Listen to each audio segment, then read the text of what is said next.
With me today are four people that I find particularly inspiring for different things.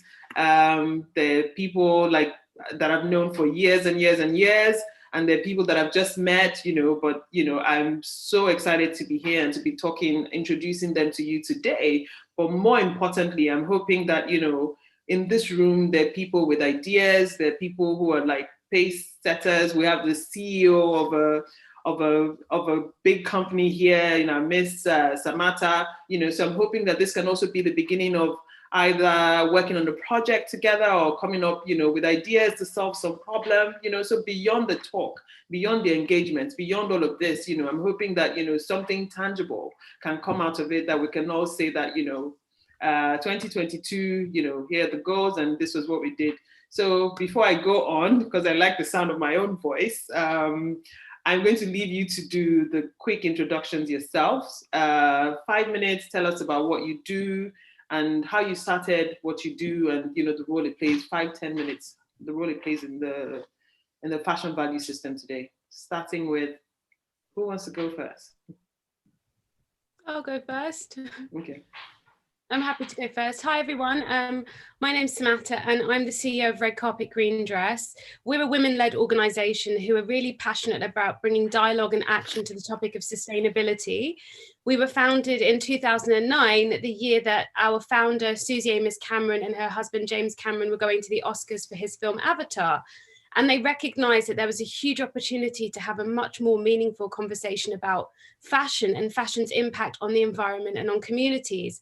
Instead of answering the question, what are you wearing, by just mentioning a brand name, they wanted to start a conversation about how fashion impacts the environment, how fashion impacts global communities, and how we need to really readdress the way that we are making fashion. So Red Carpet Green Dress is around a decade, 11 years old. And since we started, we've evolved beyond our collaboration with the Oscars. We do brand collaborations with fashion houses. We create knowledge sharing platforms for people who want to understand what sustainability is. We recognize that sustainability is not one thing. It means different things to different people depending on who's speaking and who they're speaking to. So my work is really focused on connecting the dots between you and me and sustainability. It's about inspiring the younger generation to feel that they can do something about the way that fashion is being made right now. And it's to shine a light on culture and how culture has always been part of sustainability for so many of us, particularly so many of us who are born on the African continent. So that's a little bit of a nutshell about what I'm doing. And I'm just really looking forward to talking to my fellow panelists and sharing a little more about what we do and how it impacts everyone. Thank you so much, Samata. So who's going next? I can go next, or would you like to go next? No, you can go next. So my name is Elmar Stroomer. I am one of the founders of Africa Collect Textiles. What we do is collect used clothing and footwear for reuse and recycling. So we are basically placing collection containers in structures like universities, shopping malls, religious institutions, for people to drop off their unwanted clothing, the items that they don't want anymore, they don't use anymore. So what we do is sort everything out and make sure wearable items can be worn and recyclable materials can be recycled.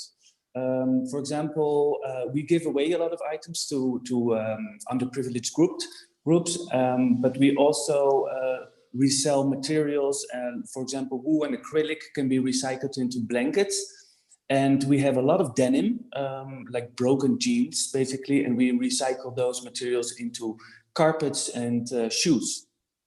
So basically, by collecting and analyzing and sorting waste streams, we would like to kickstart circularity, and eventually we would like to have those materials flow back to fashion designers and brands to make sure that these items or these materials stay in the loop forever.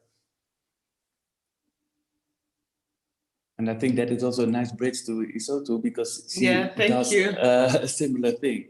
Like very, very similar. So, hi, my name is Esethu Cenga. I'm all the way from Cape Town, South Africa. We we run a textile recycling reuse facility in the Western Cape, as I've mentioned. So we started 2 years ago. There was 3 of us university students straight from university, knowing that we didn't really want to work into corporate, but we knew that we had a passion for fashion. I mean, I've always loved the fashion industry since I was a young girl, just watching my mom grow up, doing her makeup, the clothes, and just really looking up to her, and even not being able to wear heels, but like buying heels and styling her, and just, you know, really just having a love for fashion. And it was the same with our co-founders. Our other co-founder has a fashion startup as well that basically helps style working professionals who don't have their own time to choose their own garments. So we've always had a very close love with fashion and the fashion industry. But I think as being a millennial and growing up in a time where we are becoming very aware of social justice issues, I think as being someone who's passionate about fashion, at some point, you and your social justice passion or caring about what is happening to other people and caring about what happened to the environment, there began to be a bit of a conflict, you know, with my passion for the fashion industry. So the 3 of us teamed up and we said, you know, what can we do? You know, how can we plug into this industry that we love, but solve a problem and not just be something that's adding to the problem, and not continue with business as usual and just have, you know, another t-shirt brand or another brand that really isn't solving a problem in the industry. And we did a lot of research, and one of the problems, as Elmar has alluded to, is the problem of how wasteful the fashion industry is. And so we really wanted to hone in on solving that problem. We spent a number of years speaking to various stakeholders in the South African industry, speaking to manufacturers, understanding why they have so much textile waste, what are they doing with it? And all of them said there are no solutions, it just all goes to landfill. We don't know, there's no infrastructure, there's no someone who's taking it to use it as an input. So we don't have any issues, we just take it to landfill, and that's that. So we decided to solve that problem, and 2 years later, we are in Cape Town now, and essentially what we do is that we collect pre-consumer textile waste. So a lot of that is off-cut fabric. And you'd be surprised how much off-cut fabric one garment manufacturer produces. We have clients that are producing 30 tons a month alone of off-cut fabric. So we collect that. We also collect leftover fabric or end-of-roll fabric, which is also, you'd be quite surprised how much of that is left over. And we try to facilitate those resources, so prevent them, first of all, from going to landfill, and collect them directly from the manufacturers, but then find ways to extend the life cycle of those textiles. So either one, by encouraging reuse, so facilitating and making sure that that end-of-roll fabric goes to designers who can get it at discount prices because they might not be able to afford other fabric, and so forth. But we also try to encourage the reuse of those off-cut fabrics. And where we can't encourage the reuse of the off-cut fabrics, we make sure that those off-cut fabrics or textile, pre-consumer textile waste is recycled.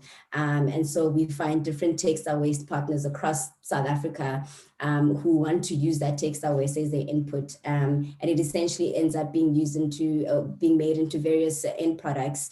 Some of them Elmar has mentioned: blankets, filling material for upholstery, giza blankets, insulation material for the construction industry. So there's various uses that we end up kind of facilitating this textile waste that would have ended up in landfill into.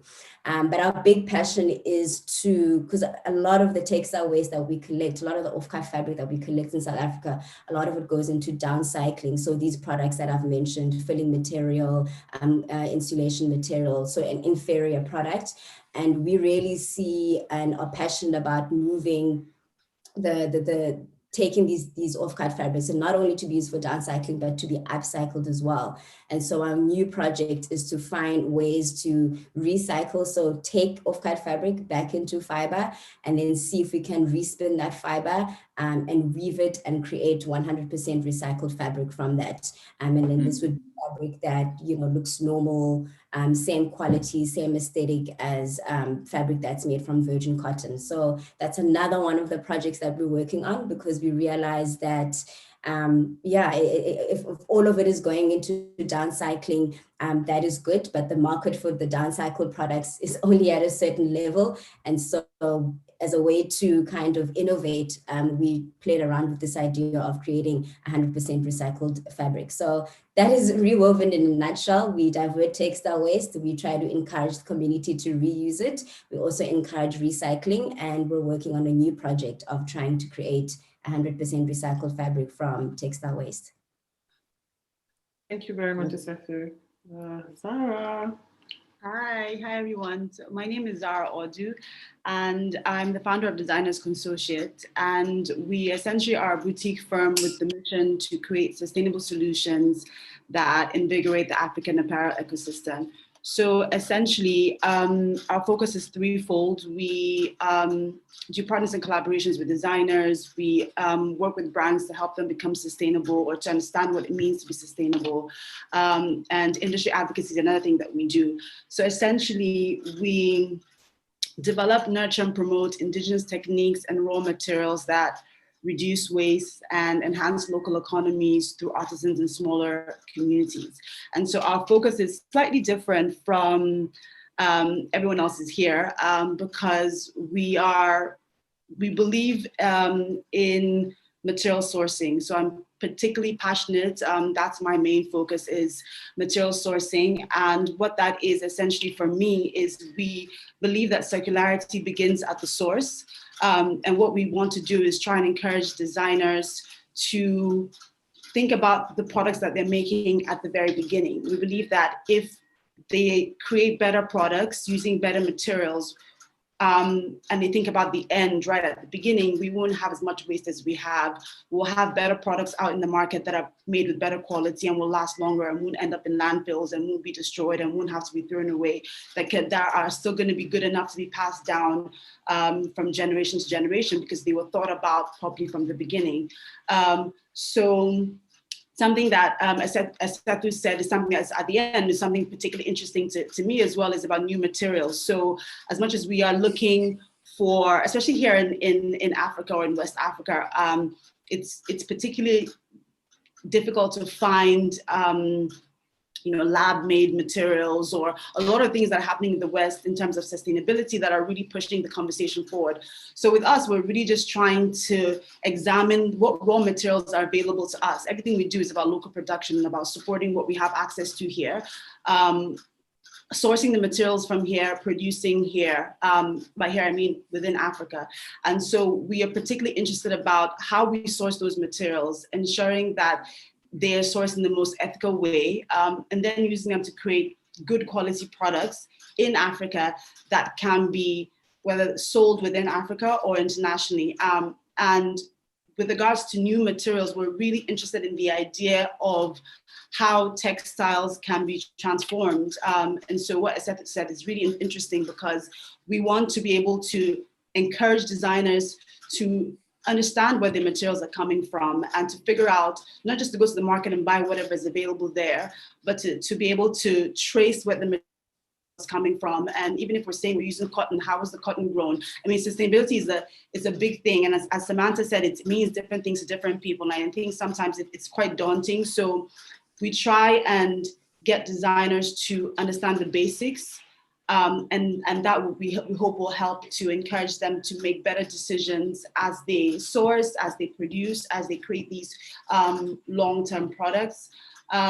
So for us, we want to highlight innovation in design, and that for us essentially means focusing on the raw materials that are available locally, as I said earlier, and ensuring that those raw materials can be used to create items that have longevity. So that for us is what circularity means. We believe that it begins at the source. And so we're hoping that we are able to encourage designers. That's one of the things that we do, as I said, through industry advocacies, trying to encourage designers to begin to produce better quality pieces using what we have access to locally. So that's pretty much us in a nutshell. Thank you so much, everyone, for sharing your work with us and telling us about what you do and how it sits within the value chain, which brings me to the next thing.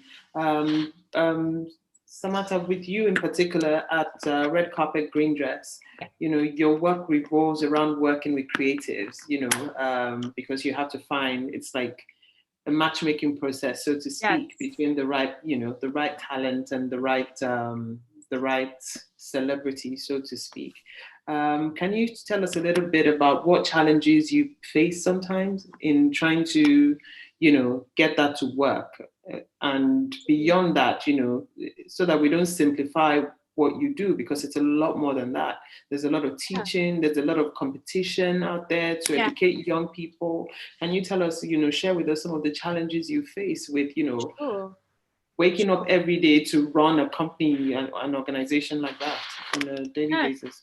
No, absolutely. And I think, like you said, so with Red Carpet Green Dress, there are basically, we have 6 streams of business. So the Red Carpet Green Dress at the Oscars is, I like to refer to it as kind of the glistening crown in the glistening jewel in the crown of Red Carpet Green Dress as an organization, because the Oscars is such a high profile platform and it's the campaign that most people know us for.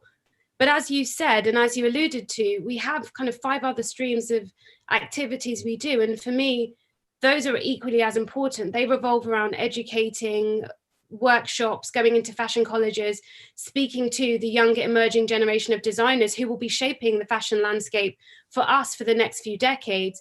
Yes, they also involve brand collaborations, but even with that, we approach those brand collaborations from a kind of stance of how are we providing education and knowledge for the brands we work with so that their initiatives and their businesses can become more sustainable as a result of working with us. We do a great deal of work with institutions like Cambridge University. So we're able to speak to companies about how they decarbonize their supply chain, explain to them why 70% of their greenhouse gas emissions come from their upstream productions, and why, as was already alluded to, tackling what happens at the source of the beginning of the fashion value cycle. And I prefer to use the word value cycle versus the fashion chain, because chain to me has too many negative connotations.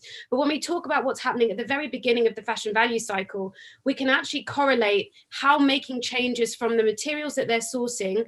For example, when we talk about sourcing an organic cotton versus a conventional cotton, we can explain that there's a 50 to 60% greenhouse gas emission drop just by switching to an organic alternative, because we're not looking at pesticides, fertilizers, etc.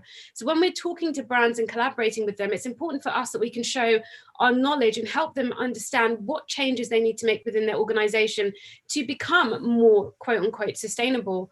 But even, and when you ask me about the challenges we face, one of the reasons why, and I just wanted to mention that we also actually work with materials. This year at the Oscars, we launched 3 bio-based materials, which are all biodegradable, based on a circular economy model, because we started to recognize that fashion relies heavily on textiles. 60% of the textiles produced globally go to production of clothing. So we're hugely dependent on textiles. However, currently we're too reliant on synthetic materials such as polyester. So we use 98 million tons a year to produce synthetics, etc. So polyester, spandex, etc. And we find that model is just not sustainable. The ratio split is 65% synthetics to 35% naturals. So our year at the beginning of this year was really focused on, we work with luxury fashion houses. We work with Louis Vuitton, Armani, Vivienne Westwood. We also work with small independent fashion houses. And for me, it's really important that we create opportunities, not just for the big luxury fashion houses to be engaged in this conversation, but also for small independent brands, because we feel that if we don't give the spotlight to the small independent brands, we are not encouraging a groundswell in that space. And so at the Oscars, we're very committed to making sure that we have the big household names there, but also small independent brands. Over the years, we've had talent from 21 different countries represented on that red carpet, including my hometown of Ghana. So the challenges I face, aside from trying to make sure that we're educating in the right way about the right things, because we could talk about anything to do with sustainability right now, but which are the issues that are most pressing? For me, it's decarbonisation. We're producing too much greenhouse gas emissions as an industry. It's impact on local communities, so it's social justice. And it's also ensuring that we share the platform with the voices who actually make the majority of the impact in our industry. 80% of biodiversity is protected by 5% of the indigenous population. It doesn't make any sense. So some of the challenges I have is trying to shape the narrative we've lived in a world too long where it's basically the Western world telling the rest of the world, this is how you are sustainable. This is what sustainability means. And as an organization, I'm here to challenge that. I'm here to explain that a lot of the sustainable practices that we're talking about now, whether it's botanical dyes, have originated not only in Africa, but also in Asia. If we're talking about the natural dye movement, which is a big thing right now, that's been happening in Asia for thousands and thousands of years. In Ghana, we've been dyeing naturally with plants and trees to stamp our Adinkra symbols for absolutely ages. So my biggest challenge is making sure that the global audience can recognize and respect that the continent of Africa, and I stress the word continent because we shouldn't still be having to explain that it's a continent and not a country, is as much an innovator in the sustainable fashion world as it is a student. We teach the world and we also learn from the world. And when we choose talent for Red Carpet Green Dress, I'm so passionate about making sure that the talent we choose represents the world. And I do that by choosing people like Lakeith Stanfield. He was in Get Out by Jordan Peele. I love the fact that we had an African-American man on that red carpet talking about sustainability from his lens and really reshaping the dynamic. So there's a lot of things that we do, but when you ask me about my challenges, especially with the year that we have had with Black Lives Matter and the fallout around race in America and around the world, one of the most important things for me is making sure that we're very clear about who holds the microphone, who is teaching, who is learning, and we are giving the right amount of respect and authority to the global communities, because right now that just isn't happening. And it's an exhausting thing to witness. So I'm really trying to be part of making sure that sustainability looks the way that the world looks: multicultural, representational, intersectional. Thank you very much. So should we go in the same order? Omar or Esethu or Zara? So do you want to tell us a little bit about, the question is, what sort of challenges do you face within your work? I mean, I read your report, and especially with the focus on Nigeria, I know you've established in Nairobi in Kenya, Elmar, in terms of what you're doing, and, sort of reading through the report and viewing what's happening in my country through the lens of what you've done, it was a bit discouraging, to see that people were not as receptive to the idea of recycling or, immediately recycle it, so it'd be good for you to please share a little bit about some of the challenges you face with implementing your practice today, either with the projects you've already rolled out or the ones that you intend to roll out. Yeah, sure. So we started Africa Collect Textiles already like 5, 6 or 7 years ago. And well, of course, Kenya, Nairobi is one of the big importer of secondhand clothing. And so in the beginning, people thought, like, why would you collect textile waste in a country that is actually absorbing a lot of textile or used textiles? So how would that model look like? And what would the model look like if, so if we would just copy paste a Western European textile collection and recycling model to the East African region, then that would not really work. So I totally agree with what other people are saying, and also Zara, we have to look at what is available locally and make sure that these materials are used over and over again.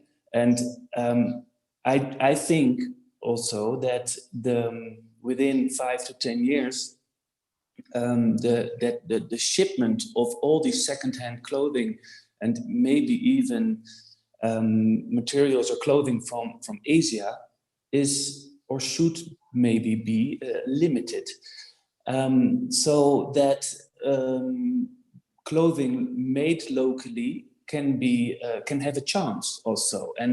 But this is like in global politics, and this is very tough because there are a lot of forces playing here, like having impact on why the world is looking like this. But I totally agree also with what Zara was saying. I think we have to look at what is locally available and see how we can push that much more.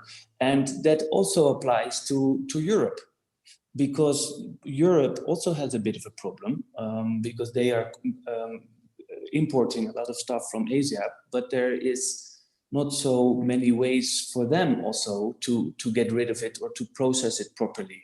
So, but you can also see it in France, for example. They have a production of flax, and they can actually produce their own clothing, but they ship all the raw materials to China and then ship back the clothing. And also there you can see that they try to revive it, because we basically go a little bit from a globalized world to a more local situation, and that I think is for circularity and sustainability, and also for empowerment of certain groups, very good.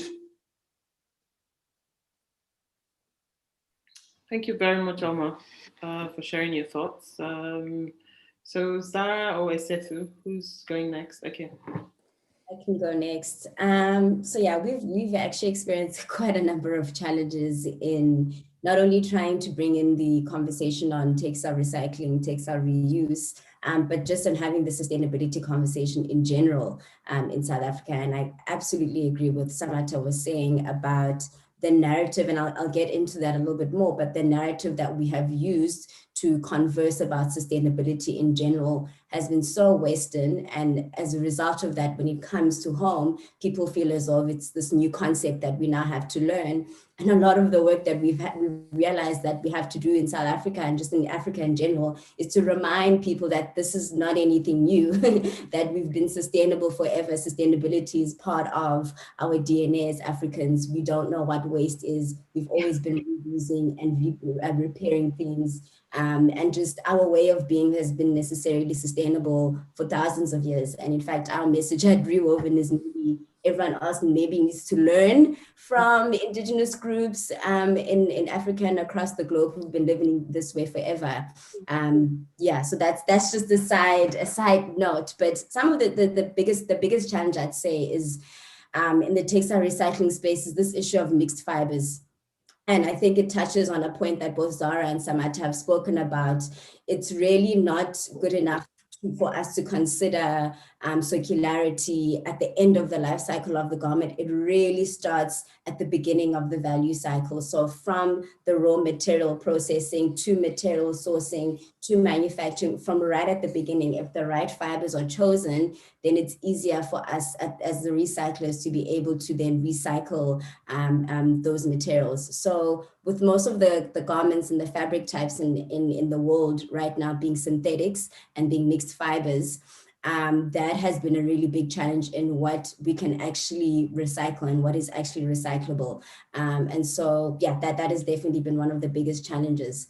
And trying to get people to move towards monomateriality, trying to get manufacturers to understand that it's nice that you want to recycle, but if you had chosen the right materials from the beginning, we would actually now be able to recycle your fibers. I think another thing is definitely technology.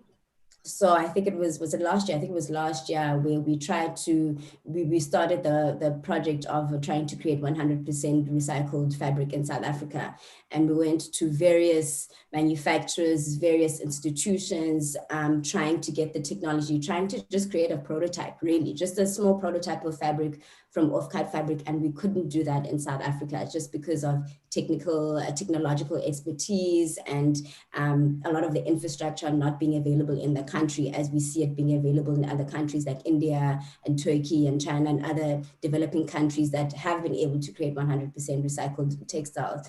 So that has been, I'd say, technological expertise and just manufacturing capability, especially in a conversation where we want to innovate. I think that is a big challenge for us to think about and for us to be aware of in the conversation of, circularity in fashion. And there's something else that's also been mentioned, I think, is this question on education.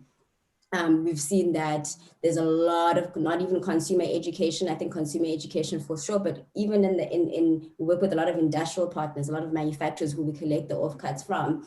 A lot of them still have, perceived notions of recycled yarn and recycled fabric being of an inferior quality, and that being a deterrent from them to not only want to give us their offcuts, but to not want to buy the 100% recycled fabric. So we've had to do a lot of work to try to educate manufacturers. And no, it doesn't mean that the quality is less. Recycled yarn actually looks normal. It looks the same. It is comparable to yarn made from virgin cotton. It is blended with, virgin cotton, etc., etc. And then you see, oh, then there's a receptiveness towards recycling and buying recycled yarns. So that made us realize that there's a lack of education, and that I think in whatever it is that anyone is doing in the recycling space, whether you're encouraging reuse or recycling or what part of the value chain you belong in, a big part of that is always going to be educating, because a lot of people genuinely don't know what's possible and what isn't possible. And then that also affects the demand of the end product, which is another challenge that we've realized,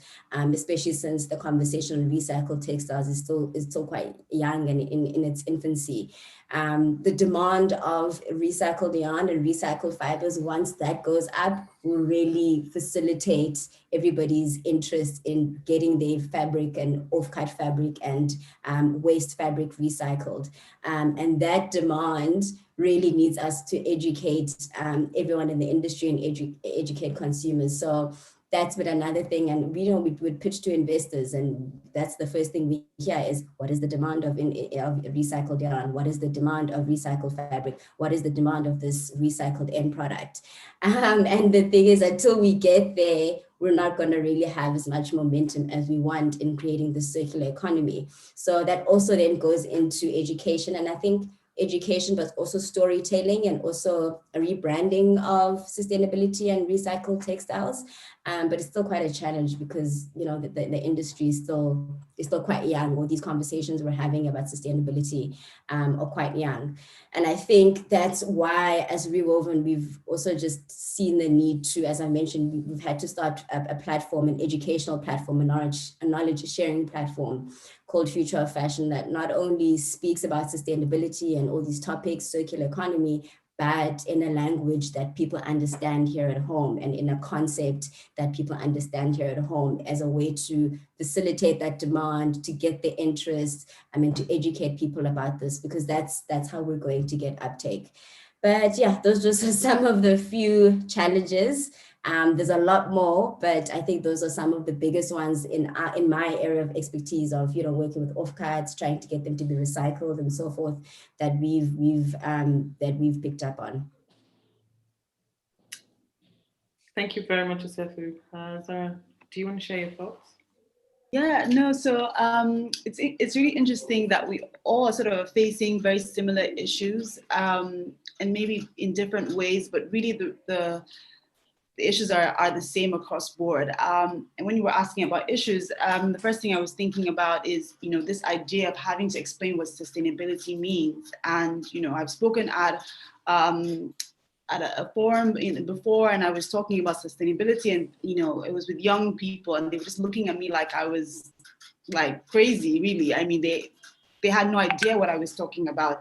And so it was interesting for me. It was my first experience with that, because usually I talk to people like you guys and we're all on the same page.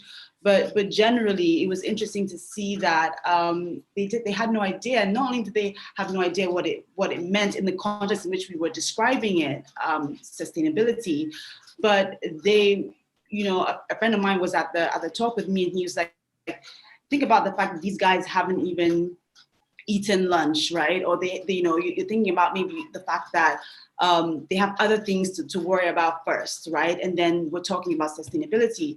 And so that made me, think about something that Esethu said. I think it's the way that the idea of sustainability has been introduced to us as this big foreign thing that we now have to adopt. And I love that she said that, because it's something that I've been thinking about for a long time, because rightfully, it is something that we've been doing as Africans for the longest time. And sometimes, even when I have conversations with people that are way knowledgeable in the topic and have been studying it for a long time, we hardly use the term sustainability. We just talk about the things that need to be done. We never say sustainability, we never say ethical, we never say ethics, So I think that those are the big words that keep being thrown out. And I think that it's important for us, as Africans, there's a relearning, I feel like even in design, something that we've been talking about is this idea of having to design the way the West designs, or having designers wanting to design 40 pieces or 50 pieces in their collections. Why? Because you need to follow the international seasons, whereas what is important to you as a designer? Why do you design for what you want? And so I think that it's important for us to begin to ask these questions and to begin to relearn this idea of what it means to truly be sustainable as Africans, and what it means for us to use our raw materials, use our local materials, and create the products that meet our needs. As much as we want to push these products globally, one of the key things for us is producing what we consume and consuming what we produce. And so the second thing that is a challenge for us is funding. And that also is similar to what Esethu said in terms of tech and expertise. So one of the things that we've been doing this year is trying to develop our own fabrics from scratch. And it's been difficult. I mean, it's been difficult. I've been on a lot of calls with people in India, trying to learn from them, people in Europe who have done similar things that we're trying to do. And they've done them quite easily because they've had the support, because they've had either the government support, or they've had like some company who's interested in new textiles and new materials and recycled textiles and recycled materials.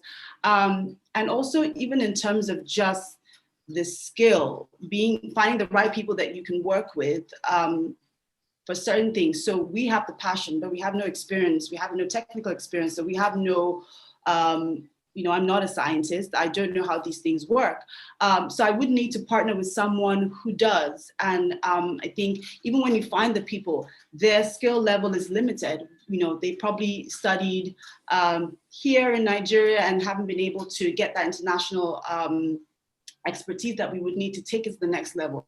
So I think that is a main issue that we found is just being able to, like Esethu said, when we want to innovate, right? So if we want to say that we can take it a step further and innovate by creating these interesting new textiles, new fabrics that don't exist at the moment in Nigeria, in Africa. But how, right? There are very specific ways that they can be done. And I think that that's one of the things that we're really looking at doing, is figuring out how this is possible, how we can all come together and pinpoint the I guess, we're having these challenges, and then figure out how to solve them. But those are some of the key challenges that we're facing. Yeah, so I'm going to hop into the Q&A box real quick. Thank you very much, Zara, for that input. I hope you all find it a bit, what's the word now? Should I say not gratifying? I hope you feel a bit, when you realize that some of the problems you face they're not unique to you, that other people are probably going through the same thing. But I want to hop onto Betania's question real quick before we go to the next topic. How do you see the synergy of African fashion in its usual model and the sustainability now? Is there a place, so there looks like 3 questions in one. So the first one is, how do you see the synergy of African fashion in its usual model and the sustainability now? And the second one, is there a place where there's any break due to our stage of development? What is the most common one? Because this synergy is dependable on technology, designers, you've answered some of your questions, designers and many other resources. So maybe we should take it, I don't know, start with the first one, the synergy between African fashion in terms of how we operate today and sustainability as the world, maybe that's what the person is trying to say, sustainability as the world is telling us what it means today. So is there any sort of synergy? Does anyone want to answer that? I mean, I had a couple of thoughts, if I may. I don't know if I'm... Of course. Yeah, I mean, for me, one of the sustainability now, and I know I love what everyone's saying about this word sustainability and how we use it and what it means.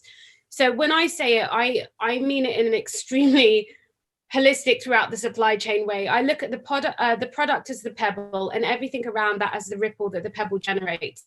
And I look at it from the beginning of the fashion value cycle, from extracting those raw materials, the hands that those materials pass through, the manufacturing, the production of the garment, across to when it leaves that manufacturer, how it gets to where it's going, how it's packaged, how we instruct them to use it, wear it, and look after it, and how we look after that when it's done. So for me, sustainability can never be one thing because it's such a complex thing.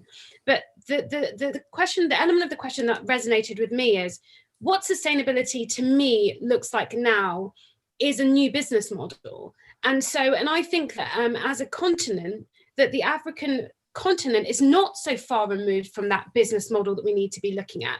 When I say that, I mean, we need to look at divesting from growth and investing in supply chain prosperity. So right now, economic growth is too tightly coupled with natural resource extraction and creating waste. And so we have this linear dependency with our business model where the only way that we can grow economically is by taking more, making more, and creating more waste. And actually, we know that in the next 15 years, we're on track to generate 62% more waste and use 50% more water, for example. So the model that we're working in as an industry right now is not sustainable. I love that, and I can't remember, it might have been Zara that alluded to this whole idea of fast fashion. And my biggest nightmare, if I may say, is the idea that our industry, or the African fashion industry, will start to think that success looks like the fashion weeks that we have in Europe, that success looks like the high street in Oxford Street. And that makes me feel sick to my stomach. And we can see it happening in places like, for example, Ethiopia, where it's looking to become the next manufacturing hub for the big fast fashion giants. And so to me, if we try and focus on the way that and I will say Ghanaian fashion industry, because I don't want to speak about Africa like it's a monolith, because it's clearly not. But the way that we've approached fashion has always been, in my opinion, quite slow and considered. I grew up in a culture of tailoring, in a culture of using all the material. I grew up with, my mum has the same tailor that she had when she was at school. These kind of philosophies of sustainability that look at looking after our clothing, mending our clothing, investing in quality, we grew up with that.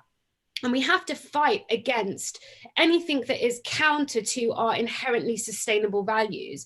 Even if you look at what's happening right now with the cloth, so in the woven cloth, in Ghana, we've got a huge issue where we have a lot of counterfeit textiles which are flooding our market, and currently they account for 60% of all textiles sold in Ghana. And that is a real challenge for authentic manufacturers who are making those textiles, like the Ghana Textiles Products Company. They've been making woven textiles of superior quality for decades, and they're now having to kind of scrap to assert themselves in the market. And so I don't know if the answer is a question because it's so nuanced, but for me, if we can keep trained on what we've always grown up with, what we've always known. And Elmar, I just wanted to call one thing out that you said.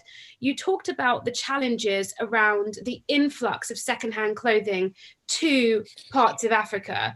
And you said something along the lines of, that's kind of, it's a political issue. And I think what we need to do is actually be in the political space. We need to be in the space where we're talking about legislation. We need to be in the space where we're talking about policy, because right now you have countries around in East Africa, Kenya, Uganda, etc., who are fighting to have some sort of cap put on these influxes of the secondhand garments because it's crippling their local independent fashion industry. So I think we can adhere to a sustainable model, but only if we reroot ourselves in what is inherently what our generation, what our culture has always valued.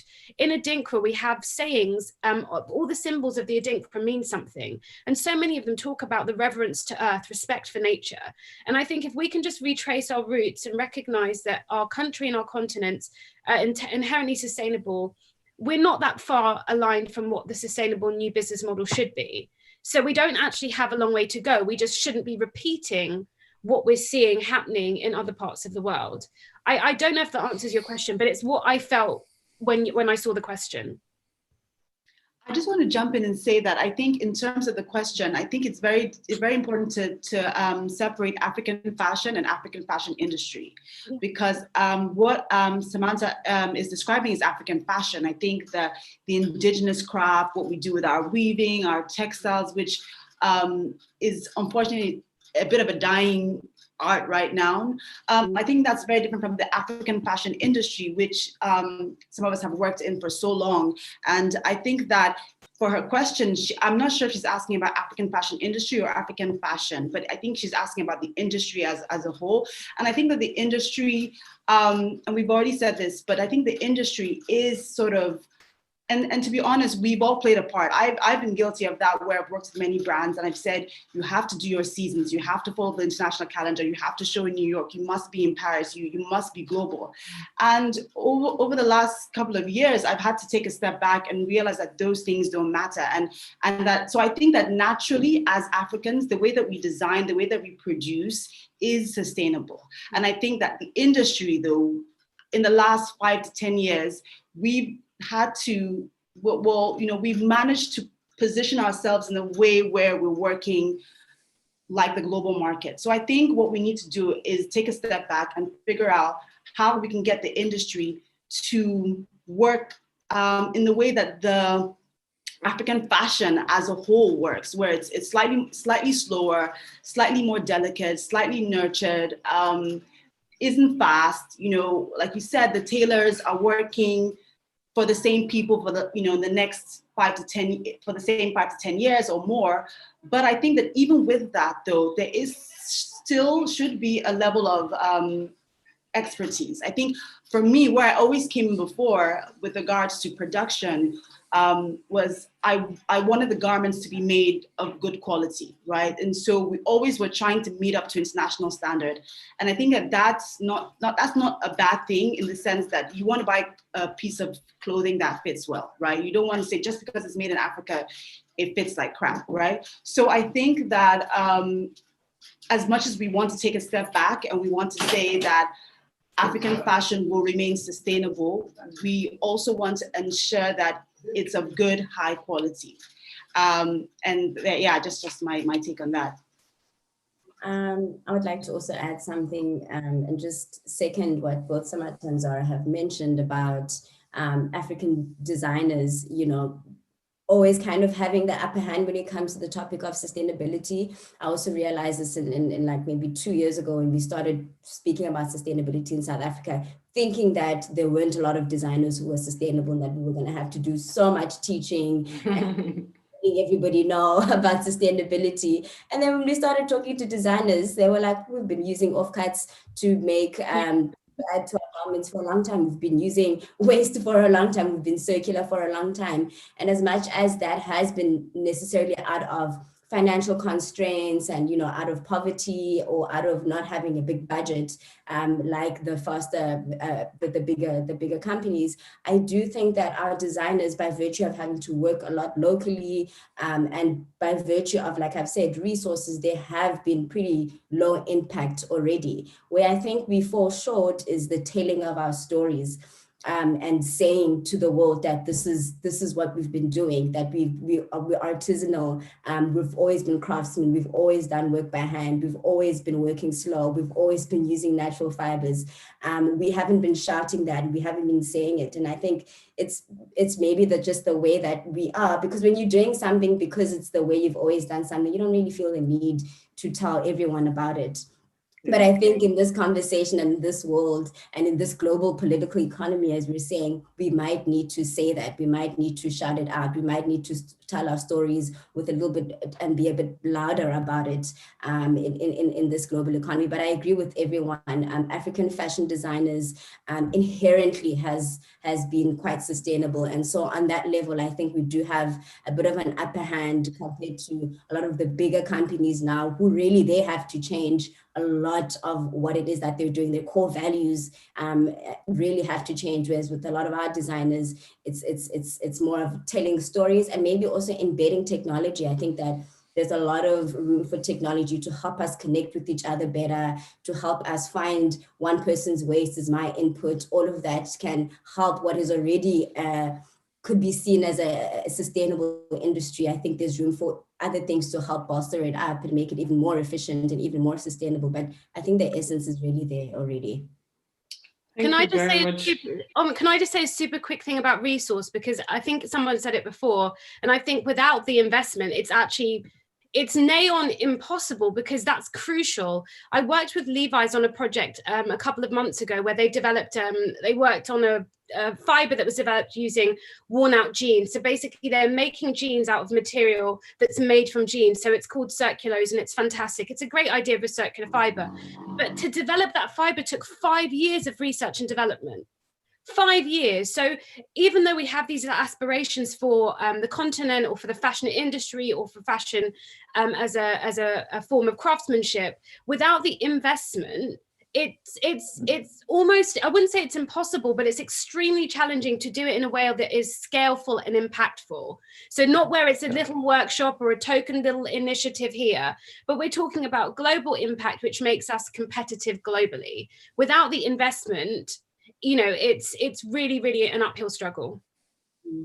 And I think therein lies, you know, the challenge that we face as a continent, you know, and we've had this conversation over and over again. And I think I spoke about it, you know, Esethu, at Future of Fashion, is the question of scalability. You know, how do you balance the need for, I don't want to say industrialization, how do you balance the need to scale up, right? And to sort of pivot with the need for fashion, especially African fashion brands, to retain the very essence of what makes them unique and truly special, you know? How do you create that sort of impact on that level? Do we opt for mass customization appeal? You know, what options can we sort of tap into when it comes to technology to, you know, just take us from very little artisanal, like, you know, tiny brands to at least the scale up, you know?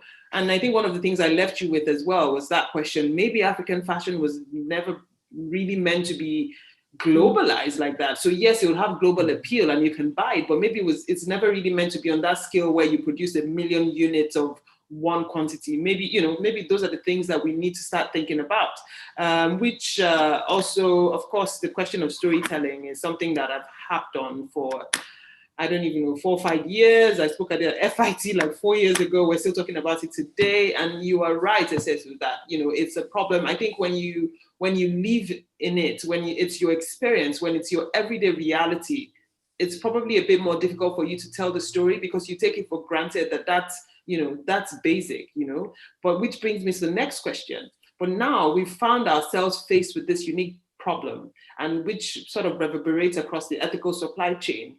The question of inclusivity, diversity, and representation within an industry that we championed, within an industry that defines who we are, within an industry, an ecosystem that, you know, sort of celebrates our natural, tapping into Future of Fashion, our natural way of being. It's our natural way of being, but where are we in the conversation today? Look at us. You know, with Lagos Fashion Week, we're trying to reintroduce something that we've always done, trying to get, you know, our young designers either through Green Access or any of our little projects, like, don't worry, this is something you've always done. This is, you know, so can you all talk about the question of inclusivity, diversity, and representation in today's world, especially when it comes to conversations around sustainability and circularity, you know, fashion, and how do you think, I think every one of you've already talked about this, but do you think there's a solution to it? Or do you think we should just accept, you know, the faces, everyone is Caucasian, blonde hair, blue eyes, you know, and, you know, that's what the brand is about. The models, yes, they might stick a few Black models in their campaign, or maybe not, you know, the influencers, the people who are having roundtable conferences and the decision-making bodies, you know, talking, I mean, Stella McCartney is, sorry, I'm calling her out, you know, is right there. But, you know, when you sort of pedal back a bit and look into their boardrooms, look into their R&D units, look into the very essence of who the companies are, you know, do you think there's representation for us? You know, do we have a voice in today's conversation? Are we driving the conversation, or, you know, playing catch up as always? Sorry, that's. I mean, where does one begin with that, my friend? Because, you know, even as you're saying it, it's extremely, it's impossible not to feel your emotions rising up in this conversation, being in the fashion industry. And I think for me, I can only speak from my perspective and my lens. My work has always got to be, somebody asked me, they said, oh, you know, do you think because you're a Black female CEO that you see things differently? And I thought that was the most ridiculous, stupid question I've ever been asked. I don't approach my work with the lens of I'm a Black female CEO, therefore I will see things differently. I seek to make sure that the work that I do represents the world around me. That's my responsibility. I'm not here to leave. I say this to you before, Omoyemi. I'm not interested in leaving the high street. I'm not interested in walking down Oxford Street, for example, being surrounded by people from different races, different ethnicities, different body sizes, different body shapes, different cultures, walking into my office and then having some sort of bizarre filtration system happen and then be surrounded by people that look exactly the same. First of all, that flattens the conversation. It's not nuanced, it's homogenous. And also it means that we keep reverting to the same answers for our challenges. So the question, I guess, isn't whether we need to see a more intersectional and representative fashion industry, it's how do we get there? From my lens, what I try and do with Red Carpet Green Dress is, first of all, as I said before, we work with talent and designers from over 21 countries and counting. Every single piece of work we do is focused on global cultural sustainability. So we are approaching all of our collaborations, we're approaching the work that we do with the intention to learn about cultures and to absorb information and to teach what we know. We've never thought that this conversation is a one-way directional dialogue. It has to be an exchange. When we work with fashion brands, it's the same thing. We're asking them the tough questions. Why haven't you ever used talent that represents the Indigenous community? Why haven't you ever thought of considering using, why are there no Black women, Black men, why is there no representation in your board? What are you doing about that? And I think the space that I'm in right now, anybody who knows me, I'm in two spaces. I'm in metrics and I'm in legislation. If you're not in these two spaces with me, I'm not interested. If you aren't measuring how you'll be accountable this year and talking to me about the process, your KPIs, how you're linking benchmarking within your organization to real transitional change towards being an intersectional representative company, then you aren't in the right space. Because what we've been doing in fashion for the past decade or the past few decades is we've been setting goals. And I'm here to say that goals are just that. They're esoteric, they're in the air, and we very rarely follow up on the deliverables. What you're giving me is what you're intending to do. And when I come and see you 5 years from now, you're still intending to do it. That's why we need metric systems that actually take this into an accountable form. So few companies have KPIs where they're analyzing their intersectionality or where they're analyzing their approach to diversity and inclusion. I hate the word inclusion because it infers that we're looking for you to include us in your conversation. We aren't looking for you to include us in your conversation. We're looking for you to recognize that you're missing out on conversations that are happening in our space that you should be wanting to be included in. You know, this is a different year right now. And so I do have a lot of hope, because what I'm seeing within, especially the Black, Indigenous, people of color community within the fashion industry, is there is a very real ownership of we're building our own table and we're demanding a seat at yours. It's two conversations, not one. So with our work, I mean, I don't know how to even quantify it any clearer than that. For us, it's about accountability and it's about legislation. We need to legislate the fashion industry because right now we're marking our own homework and everyone's passing and it's not realistic. So this is our approach to everything, and how that filters onto intersectionality and representation is the proof in the pudding. 5 years from now, let's see what those black squares really meant, you know, because we saw them all popping up, but what will they mean 5 years from now? What would you have done to show that you're honoring the communities that you appropriate culture from and are inspired by in a way that redirects funds and redirects economies to those same cultures? So I can't kind of talk too much about what we've got coming up, but we've got a lot of initiatives coming up which are talking about redistributing wealth and realigning wealth to the communities that are the source of so much inspiration for the global fashion industry and who so far have pretty much been marginalized. Looking forward to that. Yeah. And who wants to go next? Go next. Again, I absolutely agree with Samara. It's two conversations. I think there's a conversation of inclusivity in fashion, in normal fashion in general, and then now we're also talking about inclusivity in the sustainability conversation. And I think I'm from South Africa. South Africa is a very unequal country. It's one of the top most unequal countries in the world, and I live in the most unequal province in South Africa. So I'm glad I'm constantly aware of inequality. I'm constantly aware of people being excluded in the fashion conversation. I mean, just a couple of months ago, now during lockdown, I think it was 2 months ago, in South Africa, we had a large retailer have an advert of a person of color. And it was a hair advert, and it was a before and after, like before the product and then after you've used the product and your hair's shiny. And the before product was a woman of color with natural hair, and that was the before. And then the after picture was a Caucasian woman with long straight hair. And this is in a country where majority of the population is Black, and this happened 2 months ago. So that is where we're at. In terms of how far are we with inclusivity and diversity in fashion in general. That just tells you how far we really are.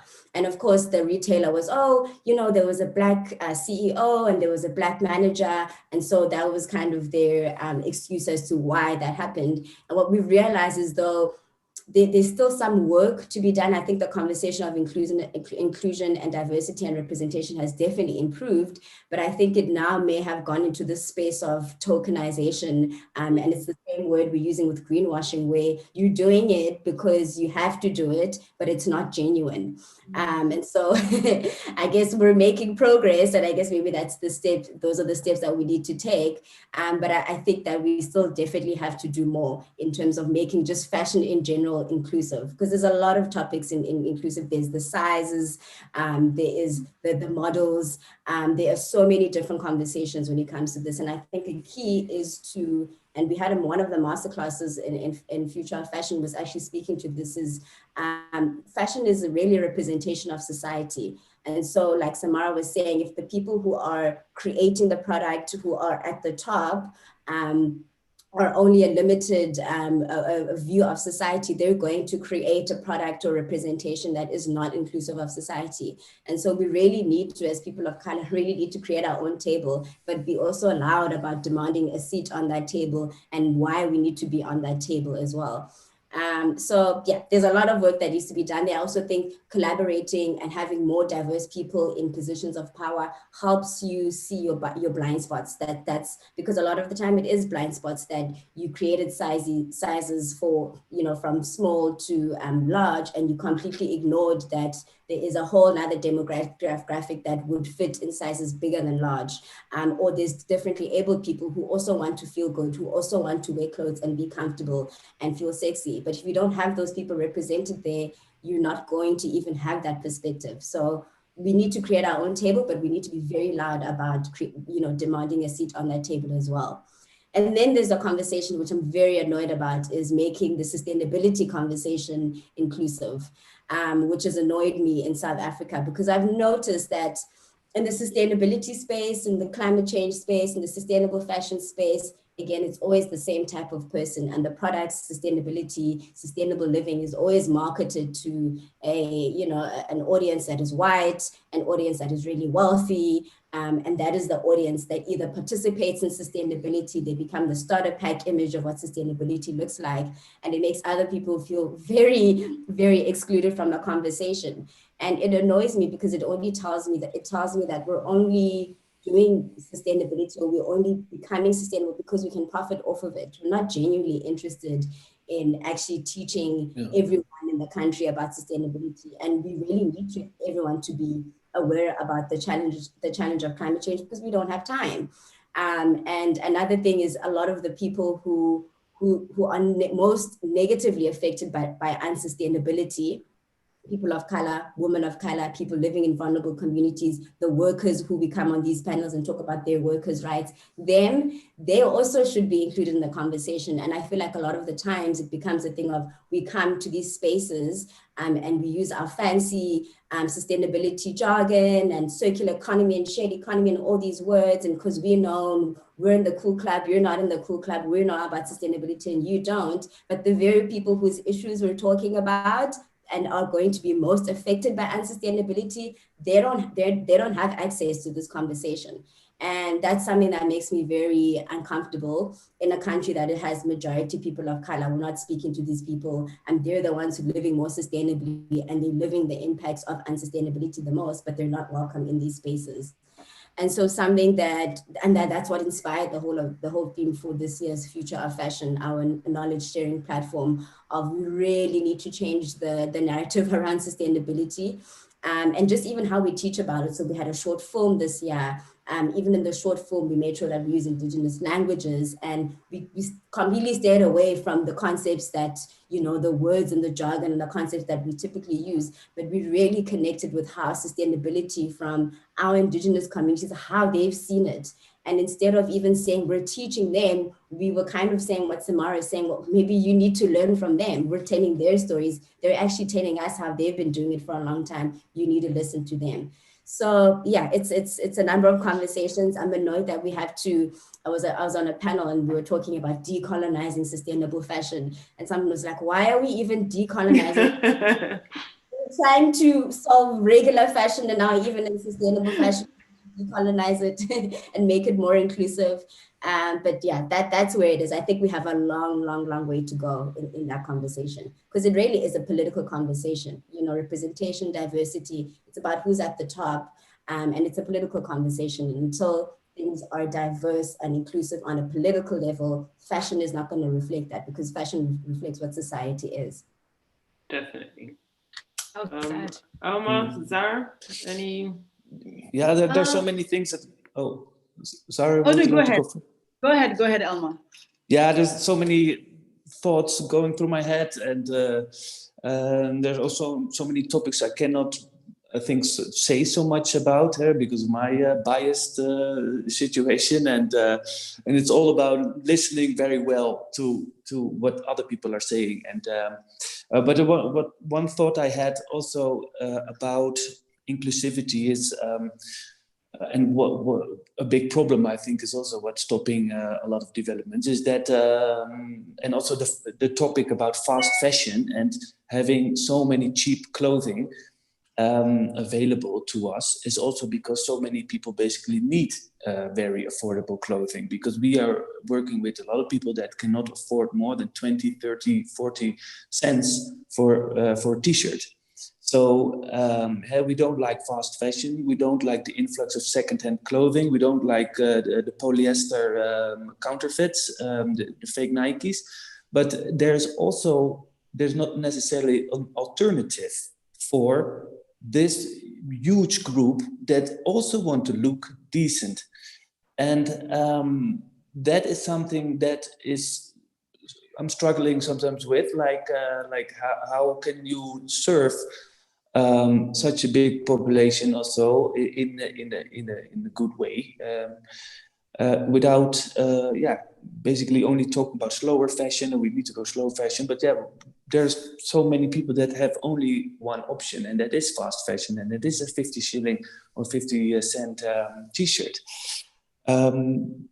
So I think that is an opportunity, maybe also this is also a group that needs to be served in the best way possible. And I just leave that up to as a thought. You're very right. It's a consideration that we must take with us, because they cannot be left out of the conversation, considering the fact that close to 70% or probably more of our population across Africa fall within that demographic. We cannot afford to exclude them. It's something we have to take with us. Like, what sort of solutions are we proffering, bearing in mind that we know that the concept of a 50 cent t-shirt doesn't exist, because someone somewhere is paying for that cost. So how do we innovate around the idea of keeping clothes on the back of about 80% of our demographics, but at the same time ensure that there's no exploitation happening anywhere within the value chain. So I think that's a big, that's something that we all need to, make it a shared burden, or something that we innovate around, because it's our reality whether or not we like it. We can sit in this room and talk about fashion as much as we want. We're only catering to about 1% of our population across the continent. So what happens to the other people? How do they wear clothes if we're talking about the idea of fast fashion and mass production? So do we go back? And I go back to this because I think it's something I've been really thinking about, the idea of mass customization. So if we're thinking about the fact that everybody, no matter how your level of income or what demographic you fit in, you have a tailor. if you're African, you have a tailor somewhere that you pay X amount to do some work for you, you know. So is it the idea of mass customization that we need to build up, you know, look for a way to use technology to, I don't know, to support that process so that every tailor, no matter how big or established you are, you have access to be able to mass customize to an extent. So you're not mass producing, but you're customizing in a way that your customers, your natural everyday customers, can still afford your fees, but you're able to customize to an extent that you are scaling up, you know. Anyways, this is conversation for another day. Sorry, Zara. You know, so, but, you know, but it's really something that we cannot leave off the table. It's very, very important. So Zara, sorry, your thoughts? No, it's fine. You're very right, honestly, and it's a good point that Elmar brought up, because that is actually the most important thing. Everything else we're saying, but I feel not as important. So I think it's important for us to consider that. And if there's anything that we do with this panel, I think maybe that's one thing that we should go back and think about, is how to support them, how to get them to wear clothing that we're saying is not good, right? We're saying that people shouldn't send their clothes to us here, but what do we want them to wear instead, right? So that's a really good question. I think in terms of inclusivity, how do I feel about inclusivity? I don't actually care much for, I mean, I love what Samata said. I think that I'm interested in focusing on building what we're doing here. I think that for so long we've been pandering, we've been wanting to be involved and included for so long. I mean, it's like even for African designers to be on a retail platform, it's like we've been begging, like, please stock us.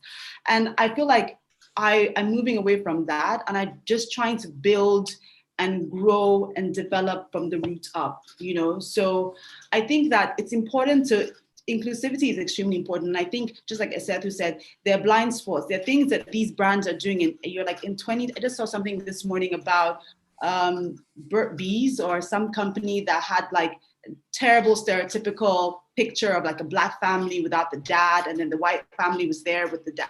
And I was like, in 2020, these things are still happening after Black lives. Like, it's crazy that these things are still happening. But I think, like Esethu said, it's important that certain people are in places of power, because they're things that aren't the norm for Caucasian or people of, I would say, white people that are the norm for us. So we would be able to pinpoint certain things.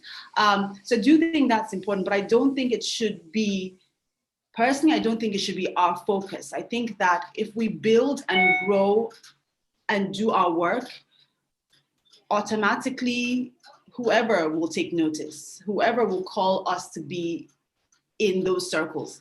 And just like Samata said, we are doing our thing. You're the one that's missing out with us not being there. Stella McCartney, I love, but if you don't know what's going on in Africa, if you don't know what raw materials are available here, that's on you. That has nothing to do with me. I'm going to keep building, going to keep looking for my funding, going to keep doing the things, going to keep meeting people like you guys and planning and plotting how we can make Africa better. And they'll take notice. They always do, whether it's called cultural appropriation or one way or another, they always take notice, you know? And so I think that I love what Samata said about KPIs and really getting the work done. I think that someone else said that a couple of weeks ago when I was on another call, and he said, it's time for us to get the industry to the point where they're numbers. We can prove the impact. We can prove what we're doing. We can say, this is the impact of what we're doing. This is how the artisans are working. This is what craft means. And so they can actually start taking us seriously as a global industry. You know, even if it's an African industry, I think that we need to just put in the work and document what we're doing. I don't think we're documenting enough. I don't think we are. And even with telling our stories, we definitely are not telling our stories enough. But this is what I think needs to be done. I think that it's too difficult to focus on what's going on over there and wanting to be a part of that. It takes too much of my attention. I just would like to focus on creating what what we are doing. And I know that it will go far if a lot of us are in it. So yeah, that's my take on inclusivity. And I think that's a perfect way to sort of like end this conversation, because I'm worried that we've taken you. We promised to have you out for just 1 hour, But I think that's a great way to end, not just the conversation, but to continue, take this with us. Like, how do we grow this? What we have, because what we have is truly special. What we have is, something that's a part of us, something that's embedded. It's on our inside, something that sort of defines who we are. How do we tap into the power of what we have to continue creating? Creating within Africa is a community act. So as a community, how do we leave this conversation today? With that resolution that, listen, this is what we can do together as a community to continue the conversation, to strengthen people, to give them that pat on the back and the assurance that they know when someone else reaches out, am I a sustainable brand? Yes, do you pay your workers well? Where do you source your fabrics from? Things that they do as part of the everyday practice that they don't even think about, so you have the right answers for them.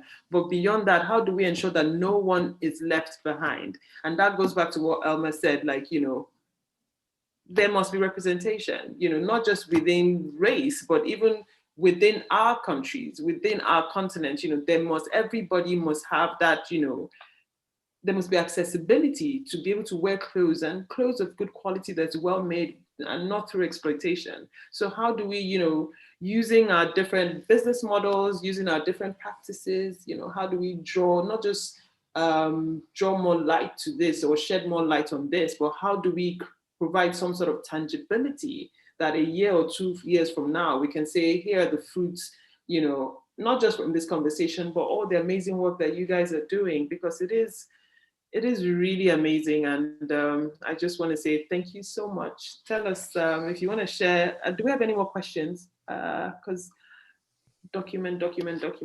Yeah. Just looking through to make sure that I didn't just talk. Sorry, guys. That's why I don't moderate. I just go on. So, You're wonderful. You're wonderful. If there's anything you guys want to say as just sort of like something you want to leave us with, would really appreciate it as we just sign out completely. Maybe shortly, because I think like the selection of people that you actually invited today was quite brilliant, because it is covering quite a number of elements in the whole chain. And so I just wanted to say, like what we are doing is not the holy grail, and it's not just saving the planet, and it's not kickstarting circularity by itself. I think like, things have to be redesigned. People have to understand. So is killing it from the post like industrial waste, and I'm from the post consumer waste, and all these things, they overlap, or they lock into each other. So I think that's why it's also rather complex to solve all these issues, because it is complex, and there are many elements and many people that have to do great stuff in their own space. Yeah. Thank you very much, Elmar. So thank you so much, everyone. We'll be disturbing you soon. I'm sure you're all used to me bugging you in some way, shape, or form. So we'll be back. Thank you. Thank you, guys. Bye. Thank you so much. Thank you. Have a lovely week. Okay, bye. Bye.